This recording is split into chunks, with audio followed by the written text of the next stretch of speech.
jimma biyya kufaa boona gannan qabu keessummaa tudufaa Aggaaroo fi gembee nareebuu dhaabbatu guddaa xiqqaan isaanii keessummaa jaallatu jimma biyya mootii jimma biyya kufaa boona gannan qabu keessummaa tudufaa Aggaaroo fi gembee nareebuu dhaabbatu guddaa xiqqaan isaanii keessummaa jaallatu Jimma daarii gibee manni keenya duuba ashamiyaa bilillee ashamiyaa mabuuba Isa fayyaa nyaachuun du'aallee nurkaa nyaatee oole. Qulqullina baruuf barsiisuu keenya irratti illee baay'ee harcaatii guddaa nurratti fidaa ture jechuudha. Nama ilmoon manaa bahetti na duraa nyaatamna nabee jiru.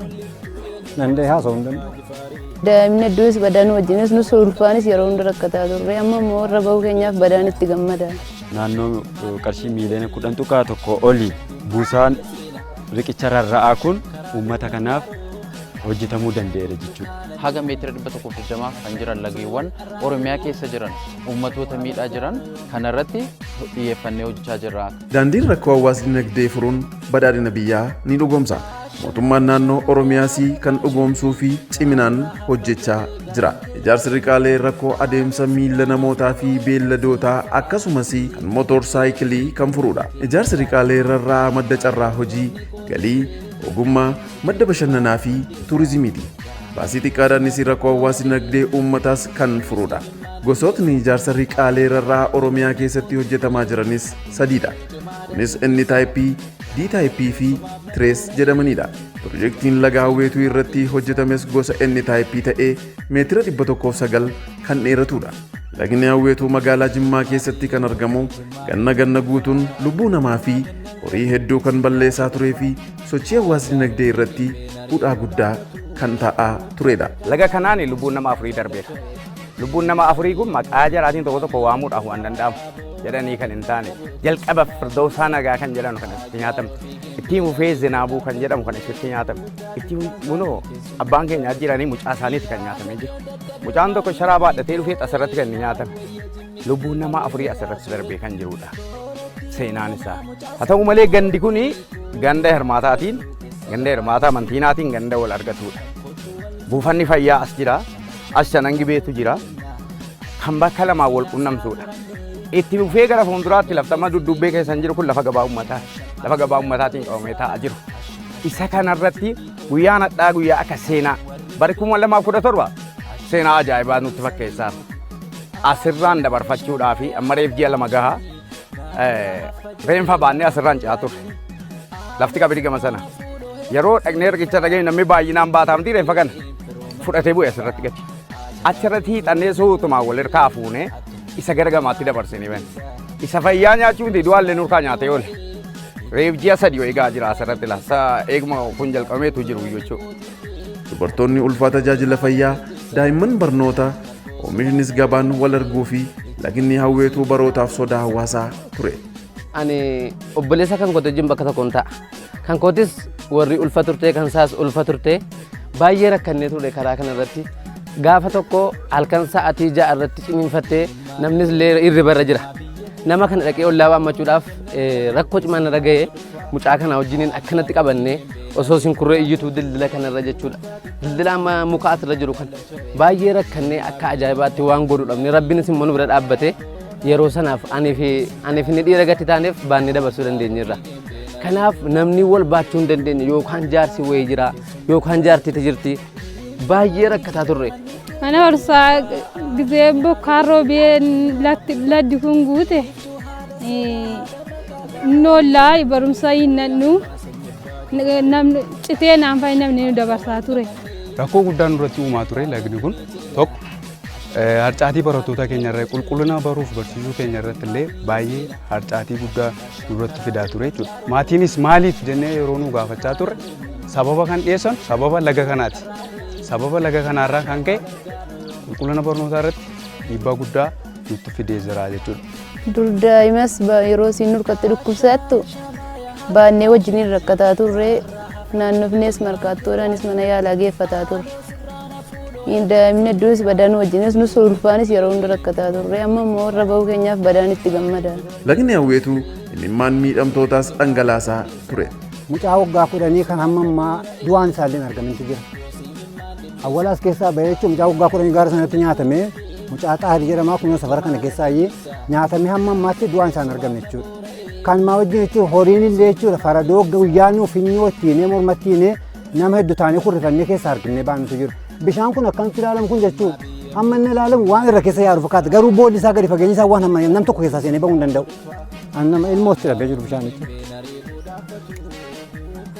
Nama ilmoon manaa baheetti na duraa nyaatamna dhabee jiru.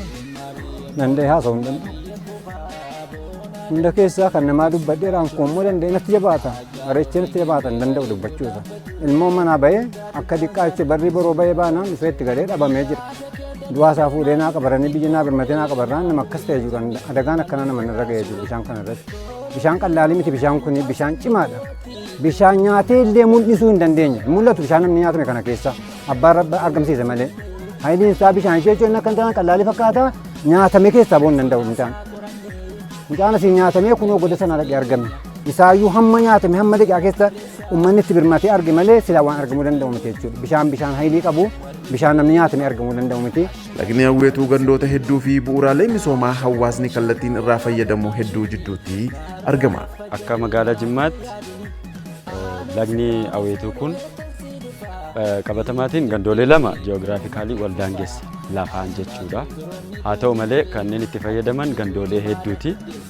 Ganda Hirmaata Markaatoof Bachoo Gooree qofa osoo hin ta'in gandooleen akka Mantiinaa, Hirmaataa Mantiinaa jedhaman Booree, Qofee gandooleen kun karaa kanaan fayyadamu jechuudha. Maal fayyadamu? Tokkoffaa gama Bachoo Booree kanaan hospitaala Shanangibeetu jira, hospitaala Jeneraalaa. Gama kana kan jiru buufata fayyaa Waaldaatu jira. Kan dur Hirmaata Markaatoo Bishishee keessa tureet as dhufee jiru jechuudha. Akkuma kana bu'uuraalee misoomaa naannoo kana jiran keessaa manneen barnootaa gamaa gamana jiru jechuudha. Manni barumsaa Qeeraa as jira, manni barumsaa Waaldaa gama jira, haayiskuuliin jira, keejiin jira, buufata gabaatu jira naannoo Bachoo Booree kana keessa. Karaa gamaa bakka awwaalchaa musliimotaati jira tokkichasaa jechuudha. Kana yeroon kaasu kun hundi manneen barnootaa barattootatu gidduu kana deemaa ture. Gama kanaa yoo du'e fakkeenyaaf bakka awwaalchaa kana deemuuf buusaa mukaa durii kana irratti miidhaa guddaa ga'aa ture jechuudha. Akkuma namoonni yaada kennaa turan maatii hedduutu amma kan ilmaan jalaa du'e naannoo kana hedduutu jiru jechuudha. As keessatti horii nyaatamte horii hedduuti. As Shanangibeetu jira. As immoo gara kana immoo buufata fayyaa guddaatu hojjetamee jira jechuudha. Kan sadarkaa isaa eeggatetu jira jechuudha. Mootummaa yeroo dhiyeenya keessa hojjete.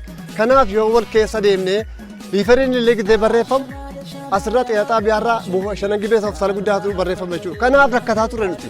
Algaadhaan wal baataa turre. Iddoo algaatti dadhabamnaanuu asii amma katamaa naannoo jira. Ambulaansiin guyyaannee wayii sirkiin hojjechuu dandeenya. Guyyaan ambulaansii miidhamu kana keessa rakkoo gurguddaan nurratti miidhamaa ture. Kan illee ciniinfuudhatti du'e jechuudha. Hin jiru. Ciniinfattee hospitaala qaqqabatee kan karaatti duutte danuu jirti jechuudha. Naannoo kana dhiibbaa gurguddaadha kan jedhamu ammana jedhama jechuudha. Dhaabbanni Helveetaas Itoophiyaa fi Biiroon Daandii fi Loojistiikii Oromiyaa qindoominaan barii 2017 furmaataan as ba'aniiru.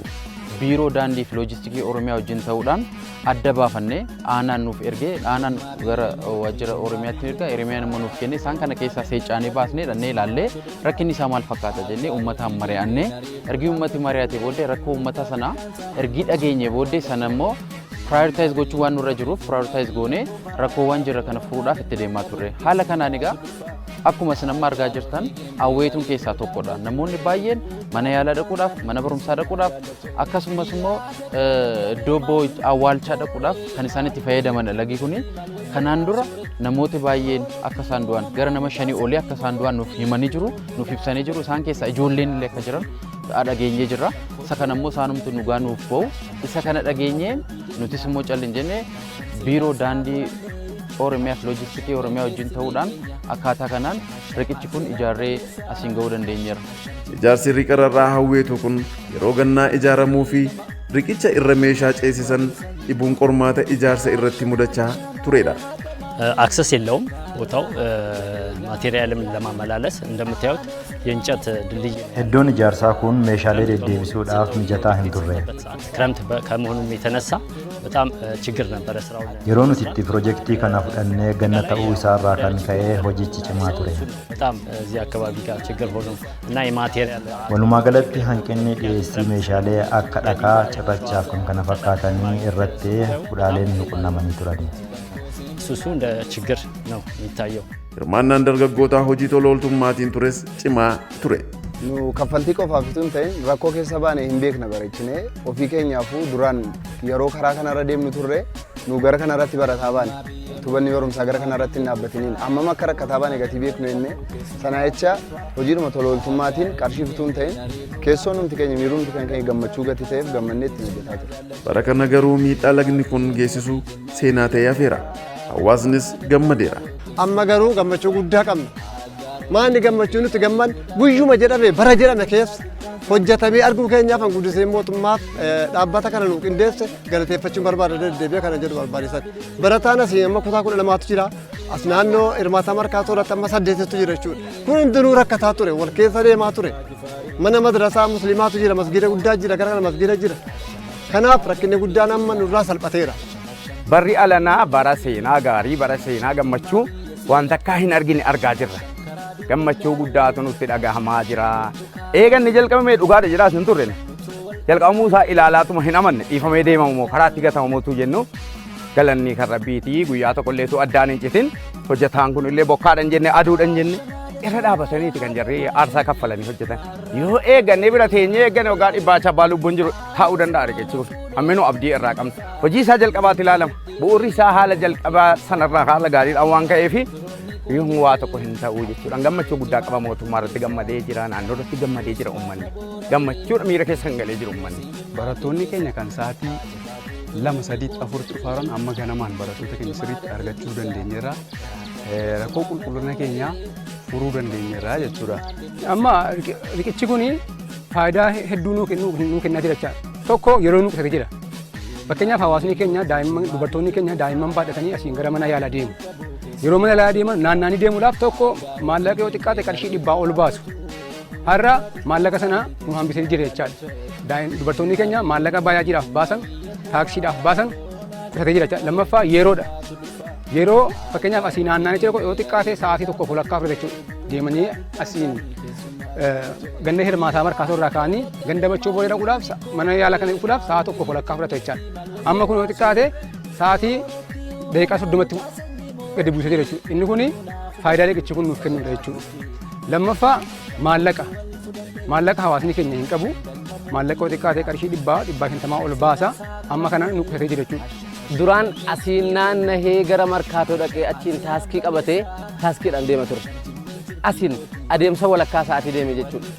kun daqiiqaa 5 nutti hin fudhatu asiin as ce'uun. jijjiiramni dinagdeedhaanis hanga naatti wasafamu hanga naatti dubbatameen dhumamu. asiin daqiiqaa keessa daqiiqaa 5 keessa dabarfatee iddoo jaallate gahaa jira naggaadeen keenya jechaadha. alhamdulillahi rabbil alamin galata rabbiiti kun. ijaarsi riqararraa kun dargaggoota hedduufis carraa hojii uumeera. እንደ አጠቃላይ ይሄን ስራ ላይ የሚሳተፉት የአካባቢው ልጆች ናቸው። የአካባቢዎችን ልጆች ነው አሰልጥነን ከመጀመሪያው ከታወር እስከ ከማቆም አንስቶ ሰስፔንደር ክሮስ ቢም እና akka waliigalaatti jalqabumarraa kaasnee dargaggootuma naannoo kanaa leenjifnee akka hojicha hojjetan goone. እዚህ አጋጣሚ የተወሰኑ ልጆች አሉ እኛ ጋር የቆዩ እስካሁንም ያሉ ልጆች ሌላም ፕሮጀክት ላይ ይዘናቸው የምንሄደው ሌሎች ፕሮጀክቶች ላይ ስላሉ እነሱን ይዘናቸው እንሄዳለን። carraa kanaan namoota muraasas fudhannee iddoo hojii biraatti kan deemnu qabna. qarshii qofa osoo hin taane muuxannoo argataniiru. ፕሮጀክት ሲያልቅ የሚቆሙ አይሆኑም ማለት ነው። ከኛ ጋር ካሉ ፕሮጀክቶች ጋር ተያይዘው የሚሄዱ ናቸው ማለት ነው። ከነገራ ያው በክፍያ መጠን ወይ ደግሞ በሰራተኛ ብዛት 50 እስከ 60 የሚሆኑ hojii kanarrattis namoota 50 hanga 60 ta'aniif carraa hojii yeroodhaan uumnee jirra. አካባቢው ሰራተኛ ነው ሙሉ የተጠቀምነው አካባቢው ሰዎች ነው ተጠቀምናቸው። akka magaalaa keenyaatti bakkee 4 bakkee haala kanaan ijaaramuu danda'u 4 dhaabbata helvetas wajjin duraan adda baafne bulchiinsa magaalaa wajjin ta'uun jechuudha. arfan keessaa dursi kan kennameef isa kana jechuudha. ulaagaa barbaachisas. kanaaf dhaabbanni helvetasiif biiroon daandiiwwanii fi loojistikii oromiyaa waliin ta'uun baajata kana waliin qooddachuun naannoo qarshii miiliyoona 10.1 olii buusaan riqicha rarra'aa kun uummata kanaaf hojjetamuu danda'eera jechuudha. Kun yeroo gabaabaa keessatti yeroo jedhame keessatti kan hojjetamee ba'edha. Kanaaf kontiraaktaroota kana fudhatanis maqaa koof maqaa mana qopheessaa bulchiinsa magaalaa Jimmaatiin baay'een galateeffadha jechuudha. Ijaarsa irratti hirmaannaan hawaasaa cimaa akkuma ture kunuunsaa fi eegumsa isaa irrattis cimuu qaban dhaamsa qophii keenyaati. Waa'ee hirmaannaa uummataa ilaalchisee baay'ee nama ajaa'iba. Iddoo tokkotti uummati mataa isaatiin ba'ee waan hojjetu baay'ee gurguddaa ilaalleera. Fakkeenyaaf iddoo fakkeenya kaasuun danda'ama. Iddoo baay'eetti iddoon hanqinni immoo jiraatu hin jiraata. Kanaaf hanqina sana booriftaan iddoo biraatti yeroo babal'isuuf yaada qabna. Piroojeektiin keenya kunis gara fuulduraatti amma waggaa dhufu gara 28 amma siin hojjenna. Uummanni qophaa'ee eeggachuu qaba. Isa ijaarame immoo sirriitti eeggachuu qaba. Keessumaa koree fi bulchiinsa magaalaa kanaaf kanan dhaamuu barbaadu yookaan aanaa iddoo jiru hundumaatti kanan dhaamuu barbaadu cimsanii eeggachuun akka isaan irra jiru. Akkasumas immoo yeroo meejor meentenaansi iddoo inni barbaadutti immoo warra biiroof daandii wal quunnamanii isaanii wajjin hojii kana seera meejor meentenaansi akka isaan raawwatan gochuun dirqama isaaniiti jedheen bara irra caalaatti garuu eegumsa isaa irratti baay'ee fooloo aappii gochuun hin barbaachisaa jechuudha. Gaafiin kun gaaffii yeroo dheeraa ture jechuudha. Gaaffii yeroo dheeraa kana mootummaan keenya nu deebisee jira. Aantummaa uummataaf kan mirkaneessee jira jechuudha. Uummanni kun kan kiyya waan jedhuuf gaaffii uummataa kana qixa sirrii ta'een fidee nu diriirsee jira jechuudha. Aantummaa mootummaan nu mirkaneessee kana nuti immoo kana caalaa akka inni dhalootatti darbu gochuudhaaf tokko hawaasni keenya qophaa'ummaadhaan yeroo hundayyuu galgalaaf ganama akka inni eeggatu gochuudha. Lammaffaa rakkoon biraallee kan mudatu yoo ta'e itti gaafatamummaa fudhatee hawaasni kun nutis qixa sirrii ta'een akka eeggatu ni taasifne jechaadha. Ammaan booda aarsaa kaffallee irra teenyee eeggachuun gahee kan keenyaan jedha.